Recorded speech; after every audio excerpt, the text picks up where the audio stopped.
મારું નામ રજનીકાંત ઉત્તમલાલ દેસાઈ છે. મારી ઉંમર 70 વર્ષ છે. અમે ઘરમાં મારી પત્ની અને મારા 2 બાળકો જોડે હું રહું છું અને હું અત્યારે રિટાયર્ડ છું. 3 તારીખે રાતના મને ગેસ થયો અને ડૉક્ટરને બતાવ્યું. ECG કાઢ્યું તરત ખબર પડી ગઈ કે સમથિંગ રોંગ. તો એમણે ટેસ્ટ કર્યા અને પછી એડવાઇસ આપી કે બાયપાસ સર્જરી કરવી જ જોઈએ. એટલે બાયપાસ સર્જરી કરાવી. PSCમાં કોઈ વાર દવા લેવા જાઉં તો ત્યાં આગળ મારા ફ્રેન્ડ્સ બધા એટલે મને કીધેલું કે ભાઈ આયુષ્યમાન યોજના આવી ગઈ છે તો આપણે કાર્ડ કઢાવી લેવો જોઈએ. મારી પાસે આયુષ્યમાન કાર્ડ હતું એટલે મારે આખો ઈલાજ મફતમાં થયો. અને જો હું બહાર કરાવત પ્રાઇવેટમાં તો મને ઓછામાં ઓછો 3.5-4 લાખ રૂપિયાનો ખર્ચો આવત. જે કંઈ થોડું ઘણું બચાવવાનું છે એ પૂરું ખર્ચાઈ જશે. પછી પાછા હતા તેવા ને તેવા.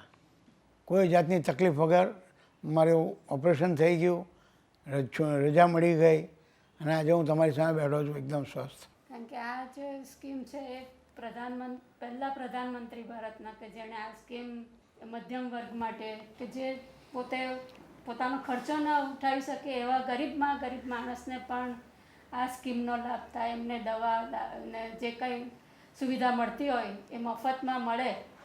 આ જે આયુષ્યમાન ભારત સ્કીમ જે પ્રધાનમંત્રી મોદીજીએ જે કાઢી છે એ ગરીબ માણસ માટે એકદમ સરસ છે.